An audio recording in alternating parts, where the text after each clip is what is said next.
Beth était plus que furieuse contre moi, son mari, Mark Johnson. Comment le savais-je?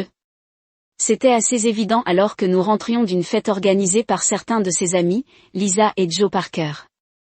Elle s'assit le plus loin possible de moi, les bras croisés, arborant un look qui pourrait transformer l'eau en vinaigre. Pourquoi était-elle si en colère? Eh bien, je suppose qu'elle avait toutes les raisons d'être bouleversée, étant donné que j'ai complètement gâché sa nuit. Une sacrée erreur, hein. Je devrais me sentir coupable de l'embarrasser, la mère de nos 3 enfants. Honte à moi, mais comment ai-je gâché la soirée exactement?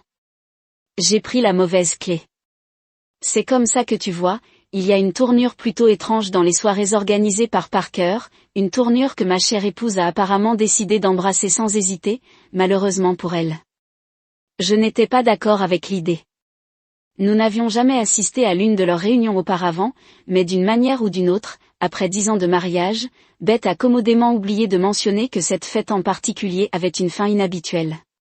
Toutes les épouses devaient jeter les clés de leur maison dans un bol. Puis chaque mari en choisissait un au hasard et passait la nuit avec la femme dont il avait tiré la clé, se livrant à une soirée de plaisir intense. Alors que la nuit touchait à sa fin et que j'ai réalisé la vraie nature de la fête, j'ai failli perdre la tête. Je n'avais jamais été aussi en colère contre Beth. La saisissant par le bras, je l'entraînai dans la cuisine. Saviez-vous comment cette fête était censée se terminer? Ai-je demandé.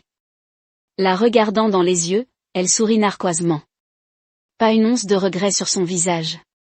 Oui, je le savais, et tu n'as pas pensé à me le dire. J'ai demandé, toujours furieux, non, parce que je savais que tu ne serais pas d'accord si je le faisais. Elle a répondu cool, comme toujours. Tu as tout à fait raison. Je ne suis pas d'accord et j'ai encore le choix. Allons-y, rentre chez toi. Nous ne pouvons pas partir maintenant. Ce serait impoli. Tu me mettrais dans une position délicate, argumenta-t-elle. En plus, ce n'est qu'une nuit. Cela pourrait apporter un peu d'excitation à notre mariage. Je peux me passer de ce genre d'excitation. J'ai rétorqué. Excusons-nous et partons. Nous avons besoin d'un peu d'excitation, Mark. J'en ai besoin. Juste une nuit et je me sentirai à nouveau désirée, pas seulement comme une épouse et une mère. Je secouai la tête avec incrédulité. Cela ne m'intéresse pas et je ne laisserai pas cela se produire maintenant. Allons-y. Ignorant ses protestations, je l'ai ramené dans le salon où tout le monde était rassemblé autour du fameux bowl, prêt à choisir son partenaire pour la nuit. Beth a essayé de s'éloigner, mais ne l'a pas lâché quand j'ai finalement atteint le bol. J'ai fait comprendre à tout le monde que je n'étais pas informé de l'arrangement de ce soir et que je ne partagerais ma femme avec personne. J'ai fouillé dans le bol et j'en ai sorti la clé de notre maison, que j'ai reconnue à son porte-clés bleu, la tenant à la vue de tous. J'ai ajouté, plutôt que notre mariage. Je me suis souvenu des paroles de mon père, si une femme envisage sérieusement de coucher avec un autre homme, elle a déjà dépassé les limites. Et ça m'a frappé, mon mariage était terminé. La vraie tragédie dans tout cela, ce sont nos 3 enfants, Nathalie, 9 ans, Emma, 8 ans, et Mark Junior, 4 ans. Comment puis-je continuer sans les voir tous les jours? Mais je ne peux pas ignorer ce que Beth a fait sans conséquence. Les enfants passaient le week-end chez ma mère, ce qui m'a donné le temps de réfléchir à mes prochaines étapes. J'ai roulé sans but pendant environ une demi-heure, espérant toujours que Beth m'appellerait et me demanderait de venir la chercher, mais au fur et à mesure que les minutes passaient, il devenait douloureusement clair qu'elle avait pris sa décision. Enfin, je rentre chez moi. Alors que je m'engageais dans l'allée, mon téléphone a sonné. Pendant un instant, mon cœur s'est accéléré, espérant que ce soit elle, mais l'identification de l'appelant m'a dit le contraire. J'ai quand même répondu et à l'autre bout du fil se trouvait Ted Mason, l'un des gars de la fête. Et, Mark, c'est Ted. Beth m'a donné ton numéro. Elle espère vraiment que tu reviendras. Elle a dit qu'elle était excitée pour ce soir et pense que tu devrais participer. Tu es un gars chanceux. Tu sais que tous les hommes ici espèrent récupérer sa clé. Elle a dit à tout le monde que ce soir ce serait inoubliable et elle veut que vous en fassiez partie. Ça devient assez chaud ici. Ted a continué au téléphone. Tout le monde est impatient de voir avec qui ils seront ce soir.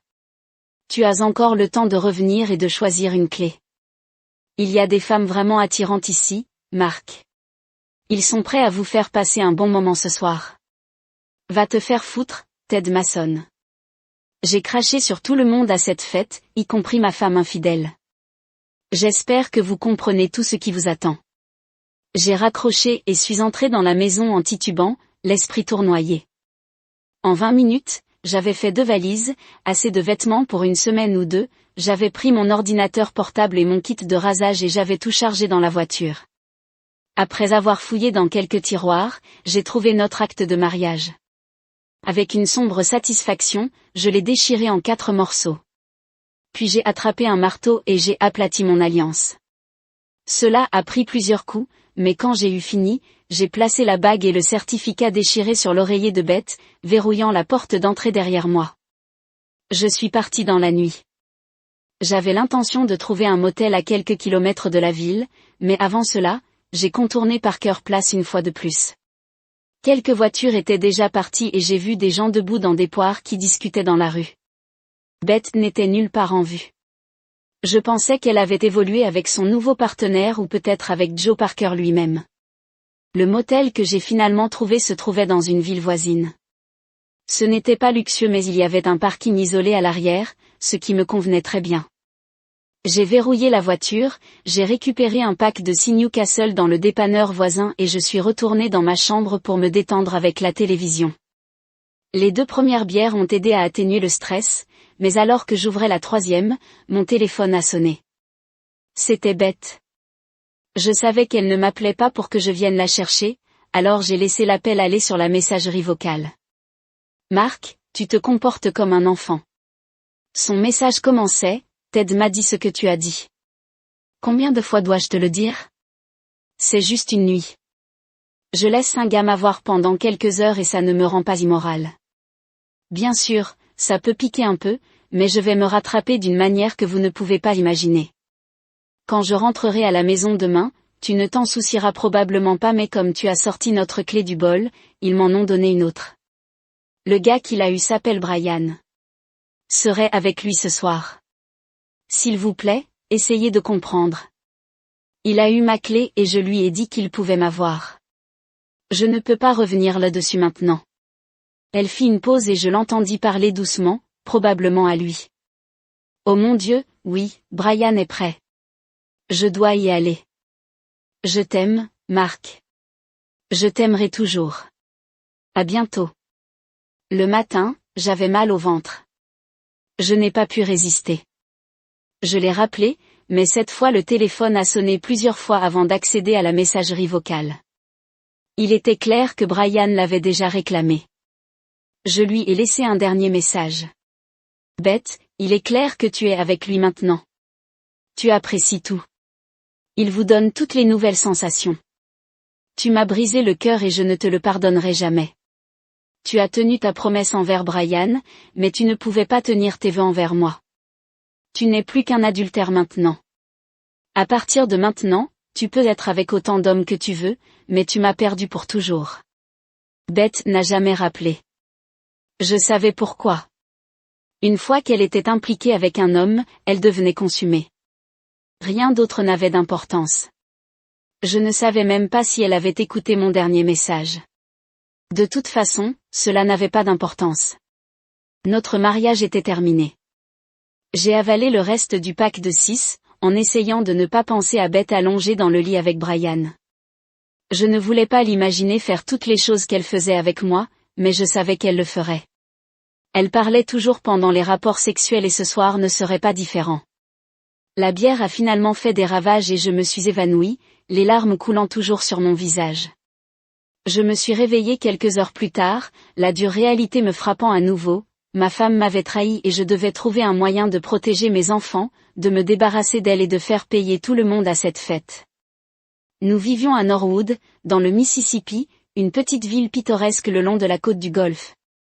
Heureusement, le Mississippi a reconnu l'adultère comme motif de divorce.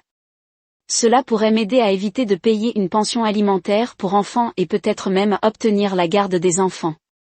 Il me fallait un bon avocat, un très bon. Je me suis douchée, Je me suis habillée et j'ai appelé ma mère vers 7h30 pour lui faire savoir ce qui se passait. Elle était tout aussi choquée que moi par les actions de Ba. Elle a promis de ne rien dire aux enfants pour l'instant. Je lui ai dit que je les récupérerais une fois que tout serait réglé. Même si ça faisait mal de l'admettre, je savais que Beth en obtiendrait probablement la garde, au moins temporairement. Elle avait toujours été une bonne mère, mais après la nuit dernière, je ne pouvais plus penser à elle de la même façon. Après avoir raccroché avec ma mère, je me suis dirigée vers un restaurant voisin pour le petit déjeuner. Au moment où j'allais me garer, mon téléphone a sonné. Encore. C'était Beth. Je l'ai ignorée, mais elle a rappelé. Comme je n'ai pas répondu, elle a laissé un message vocal via SOP. Elle a dit, « Marc, s'il te plaît, réponds au téléphone. » Que veux-tu dire? Tu ne me reverras peut-être jamais. Qu'est-ce que c'est à propos des papiers de divorce? Tu ne peux pas me quitter, Marc. Je ne te laisserai pas, nos enfants ont besoin de nous deux. Comment as-tu pu déchirer notre acte de mariage et jeter ton alliance? Tu as juré de le porter pour toujours. Je ne pensais pas que tu irais aussi loin. Je t'aime tellement, Marc. J'avais juste besoin de cette soirée spéciale avec Brian, et c'était incroyable. Il m'a fait me sentir à nouveau vivant. J'avais oublié ce que c'était de rire et de crier en même temps. Mais aussi incroyable que cela puisse être, tu es mon homme. Tu es le seul que je veux, je peux résoudre ce problème. S'il te plaît, rentre à la maison et laisse-moi te montrer combien je t'aime. Sa voix se brisa à nouveau et elle éclata en sanglots supplémentaires. Pourquoi tu ne comprends pas, Marc? J'avais juste besoin d'une nuit avec quelqu'un de nouveau, quelqu'un qui me désirait, qui me voulait. C'était si bon de savoir qu'un autre homme me trouvait irrésistible. Tu ne sais pas à quel point cela compte pour une femme de mon besoin de se sentir désirée par un autre homme? Je lui avais constamment montré combien je l'aimais et la désirais. Je la surprenais régulièrement avec des fleurs et nous sortions les soirs de rendez-vous hebdomadaires. Nous n'étions pas un couple qui s'était séparé, du moins pas de là où je me trouvais. J'ai toujours pensé que nous avions un bon mariage, une connexion forte. Je lui ai même acheté une lingerie séduisante et j'ai affirmé sa beauté et mon amour pour elle au quotidien. Jusqu'à hier soir, je pensais que notre vie sexuelle était épanouissante. Nous faisions l'amour au moins 3 fois par semaine et elle atteignait toujours plusieurs points culminants. Qu'est-ce que j'aurais pu oublier? Malgré ma perte d'appétit, je suis entrée dans le restaurant, j'ai trouvé une table vide et j'ai commandé des œufs brouillés, du pain grillé et du café noir. J'ai à peine touché à mon repas, mais j'ai bu au moins 6 tasses de café. Je ne m'étais jamais senti aussi à la dérive, aussi creux, aussi complètement vaincu. J'avais entendu des gens parler de souhaiter la mort, et maintenant je comprenais pourquoi. La seule chose qui m'empêchait de sombrer dans le désespoir total était la pensée de mes enfants. J'ai dû continuer pour qu'ils puissent naviguer dans le désordre créé par Beth et nous forger un avenir. Cette prise de conscience m'a donné de la force. J'ai dû persévérer. J'avais juste besoin d'un plan. Beth m'a appelé sans arrêt ce jour-là, mais j'ai envoyé chaque appel vers la messagerie vocale. Elle a supplié de comprendre, mais elle ne s'est pas excusée une seule fois. Il n'y avait aucun aveu de culpabilité, juste une insistance sur le fait qu'elle avait besoin de cette nuit-là, et mon travail consistait à la soutenir. Selon elle, il n'avait fait l'amour que 3 fois cette nuit-là et 1 fois le matin. C'est ça, dit-elle, comme si cela rendait le pardon plus facile. Elle a également mentionné qu'elle n'avait peut-être pas éteint son téléphone à temps et qu'elle craignait de l'avoir entendu avec Brian. Elle espérait que je n'en avais pas trop entendu. Je devais lui reconnaître le mérite, elle savait exactement comment tordre le couteau. Je ne comprenais pas comment quelqu'un pouvait être aussi stupide. Le seul point positif dans ce gâchis était que j'avais maintenant suffisamment de preuves audio de son infidélité pour les utiliser contre elle devant le tribunal. Je ne savais pas si ce serait suffisant, mais c'était certainement accablant. Demain, je commencerai à mettre les choses en mouvement. Je chercherai un bon avocat et rassemblerai toutes les informations dont j'avais besoin. J'ai rendu visite à mes enfants chez ma mère. Elle a mentionné que Beth avait déjà appelé pour vérifier si les enfants allaient bien et m'avait demandé où j'étais. Maman lui a dit que j'étais dévastée et que je ne voulais pas lui parler. Beth a apparemment fondu en larmes, disant qu'elle ne comprenait pas. Ma mère l'a rassurée en lui disant qu'aucun homme n'accepterait que sa femme affiche une nuit avec un autre homme en face. Beth a alors demandé si elle devait récupérer les enfants, mais maman lui a conseillé de les laisser rester quelques jours de plus jusqu'à ce que les choses s'arrangent. Les enfants étaient ravis de me voir et ont demandé où était leur mère. Je leur ai dit qu'elle était occupée avec un projet spécial et qu'ils resteraient un peu plus longtemps avec grand-mère.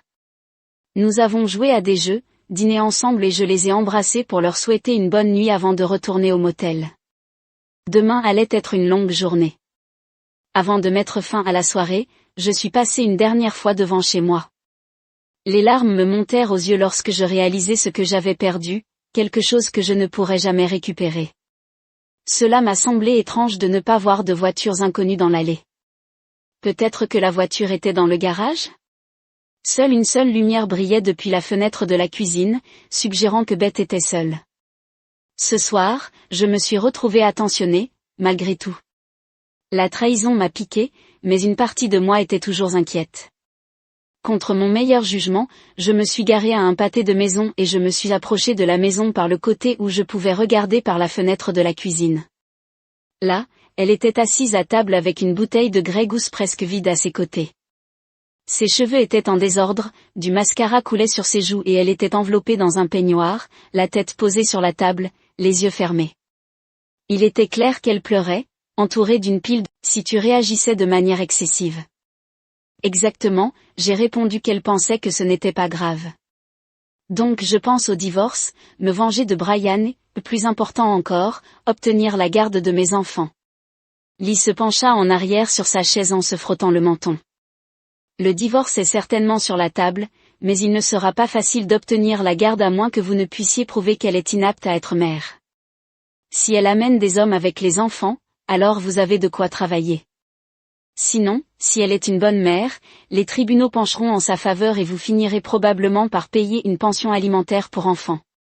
Cela me convient tant que je peux voir mes enfants souvent, ai-je dit. Lee hocha la tête. Les tribunaux préfèrent généralement que les deux parents restent impliqués tant qu'aucun de vous ne constitue un danger pour les enfants. Qu'en est-il des finances ? Intervint Doug. Beth est une mère au foyer et je suppose que vous gagnez un revenu solide. Comment se présentent vos épargnes et vos investissements ? J'ai des économies en chèque, un 400 à 1000, un IRA et quelques autres investissements, probablement entre $700 000 et $800 000 au total. J'ai répondu, eh bien, le tribunal partagera probablement cette somme à parts égales. Beth confiera probablement la maison aux enfants, mais si vous pouvez prouver son infidélité, vous éviterez peut-être de payer une pension alimentaire. Connaissez-vous un bon avocat spécialisé en divorce, ai-je demandé ? L'un des associés de mon cabinet est l'un des meilleurs avocats en droit de la famille du Mississippi. Elle s'appelle Sandra Simmons. Je veux que j'organise une réunion, le plus tôt sera le mieux. J'ai accepté. J'examinerai également les moyens de protéger certains de vos actifs. Doug a ajouté, envoyez-moi tous vos détails financiers et je m'en occuperai. Nous avons porté un toast une fois de plus, avons bu quelques verres de plus et avons ensuite mis fin à la soirée. Pour la première fois depuis des jours, j'ai ressenti une lueur de soulagement. Il y avait encore un long chemin à parcourir, mais au moins j'avais un plan. Maintenant je suis sur le chemin du retour au motel. Mon téléphone a encore sonné, c'était Beth. Après un moment d'hésitation, j'ai réalisé que je devrais lui faire face tôt ou tard. Alors je me suis arrêtée et j'ai répondu, qu'est-ce que tu veux, Beth ? J'ai demandé. Allez droit au but, que penses-tu que je veux, Marc ?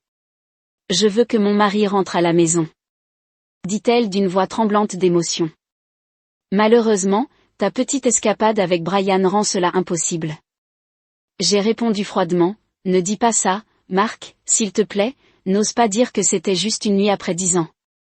Ce n'est pas un motif de divorce. L'infidélité est très certainement un motif de divorce dans le Mississippi. J'ai rétorqué, pourquoi continuez-vous à appeler cela de la triche ? C'était juste une nuit avec quelqu'un de nouveau, juste une aventure. Lorsqu'une femme mariée a des relations sexuelles avec un autre homme, que ce soit pour une nuit ou une seconde, c'est de la triche. J'ai dit fermement, je t'avais dit que si tu allais jusqu'au bout, ce serait fini entre nous, et je le pensais sincèrement. Ses sanglots résonnaient dans le téléphone. S'il te plaît, Mark, tu ne peux pas me faire ça.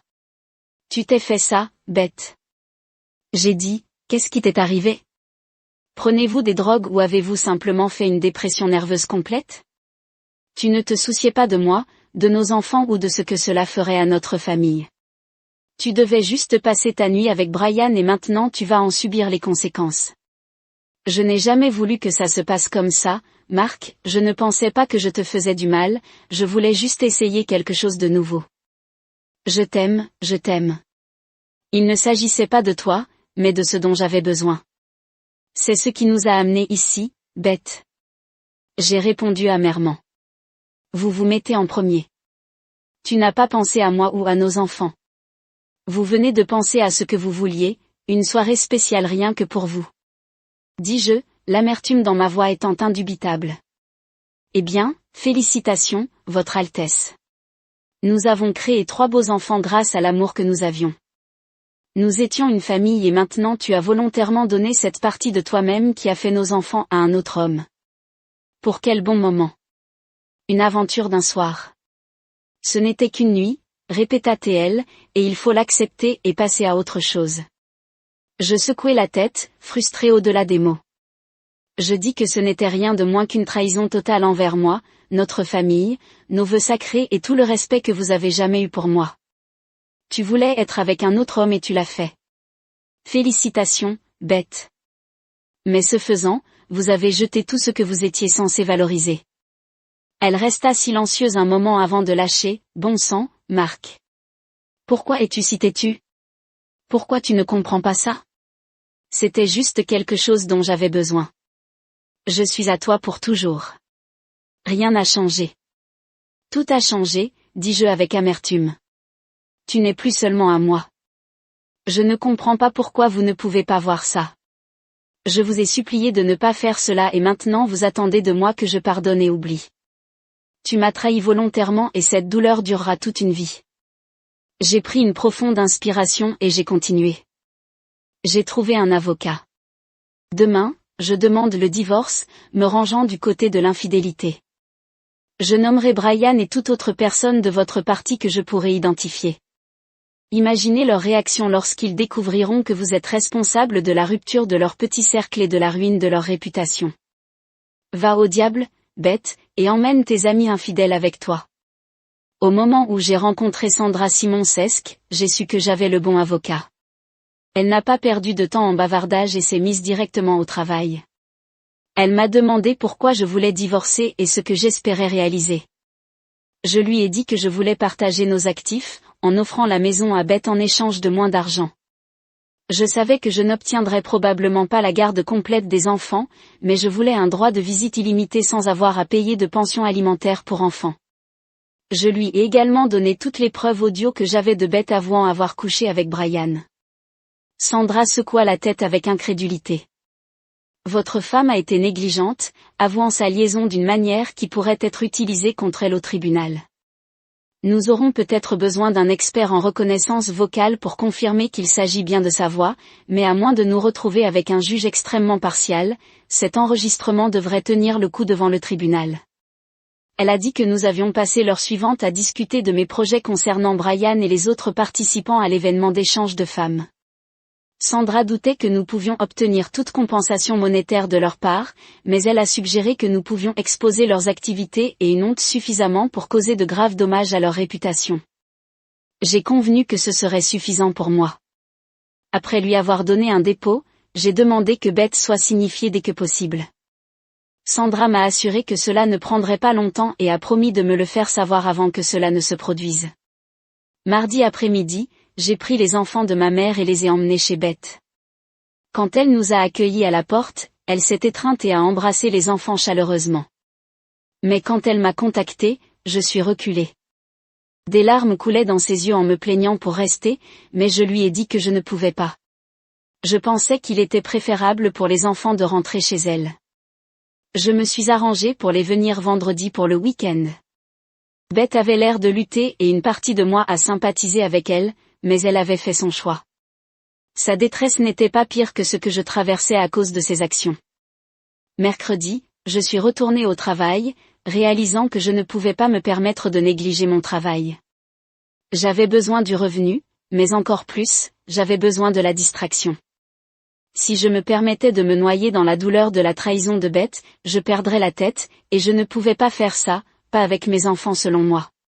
Sentiment de fermeture commençant à prendre forme. Vendredi, mon avocat a appelé vers 14h30 pour confirmer que Beth avait été signifiée. Je savais ce qui allait suivre et, bien sûr, mon téléphone a sonné en quelques minutes. « Salut, Beth », dis-je calmement, sachant exactement de quoi elle voulait parler. « Que as-tu fait, Mark ?» Elle a exigé avec colère. J'ai demandé le divorce, comme je l'ai dit. J'ai répondu en gardant mon niveau de voix, et je vous ai dit, il n'y aura pas de divorce. Passer une nuit avec un autre homme ne triche pas, Mark, elle a pleuré, sa voix craquant. Je dois être en désaccord. J'ai dit fermement, avoir des relations sexuelles avec quelqu'un d'autre que votre conjoint est l'infidélité, Beth. C'est ainsi que la loi le voit et c'est comme ça que je le vois. Ses larmes étaient presque palpables par le téléphone. Pourquoi es-tu si en colère contre moi, Mark ? Je t'aime. Brian et moi avons eu une affaire, c'est tout. Une affaire est un tout, Beth. Vous avez eu des relations sexuelles avec un autre homme, vous m'avez trahi et maintenant vous ferez face aux conséquences. Au revoir, Beth. J'espère que vous avez une belle vie. Avec cela, j'ai mis fin à l'appel. La partie la plus difficile de tout cela a été que, malgré tout, une partie de moi l'aimait toujours. Je savais que le sentiment pourrait ne jamais disparaître, mais la confiance a été brisée au-delà de la réparation et cela signifiait que notre mariage était terminé. Même si je savais que je devrais rester loin de la maison de Parker ce vendredi soir, je n'ai pas pu résister à la tentation. Je voulais voir si la voiture de Beth serait là. À mon soulagement, ce n'était pas le cas, mais elle serait arrivée avec quelqu'un d'autre, tandis que les couples devaient généralement y assister. Je savais qu'ils avaient déjà fait une exception pour elle et qui veut dire qu'ils ne le feraient pas. J'ai garé un pâté de maison, remarquant une camionnette qui abritait probablement le journaliste. Je lui souhaitais silencieusement verrouiller en partant dans la nuit. Plus tard, l'ami de journaliste de Lee a appelé pour plus de détails, que j'étais heureux de fournir. Il a mentionné qu'il avait capturé plus de 100 photographies et avait déjà reconnu plusieurs couples éminents de la ville. Il a dit que certaines personnes n'avaient même pas pris la peine de cacher leur identité. Après avoir confirmé que Beth ne faisait pas partie des participants, il m'a demandé de décrire le processus d'échange clé. Bien que je ne l'ai pas vu de première main, j'ai relayé le compte de Beth et ce que j'avais entendu d'autres couples. Dimanche, l'article a frappé la première page du Buisson Herald, suscitant l'indignation à travers la ville. Le journal comportait une grande photo de couples entrant et sortant de la maison, leur visage flou mais facilement reconnaissable par leurs vêtements ou leur voiture. À l'intérieur, il y avait 4 autres pages de photos et une écriture détaillée. La ville bourdonnait lundi matin, avec des stations de radio et de télévision locales discutant du scandale. Pour moi, c'était une victoire douce amère. La communauté religieuse avait éclaté pour protester, les dirigeants civiques ont condamné la réputation ternie de la ville et les poursuites se sont pilotées à gauche et à droite. Mais tout ce à quoi je pouvais penser, c'était la douleur que j'avais endurée à cause de la trahison de Beth. Beth a continué à essayer de se réconcilier, mais ses tentatives étaient féodales. Notre divorce a été finalisé, accordant la garde conjointe des enfants. Elle les a eus le week-end et je les ai eus pendant la semaine. Ce n'était pas idéal, mais cela a fonctionné à la fin. Je lui ai décroché l'humiliation de partager l'audio de ses confessions avec sa famille et ses amis. Quant aux couples impliqués dans les parties clés, certains divorçaient et s'éloignaient, tandis que d'autres ont simplement disparu de la scène sociale. Beth a recommencé à sortir ensemble, mais il était clair qu'elle ne comprenait toujours pas pourquoi ce qu'elle avait fait était si inacceptable. Je suis sortie avec quelques femmes mais je n'ai trouvé personne avec qui j'étais prêt à m'installer. Certains voulaient emménager mais je n'étais pas prêt à remettre une clé.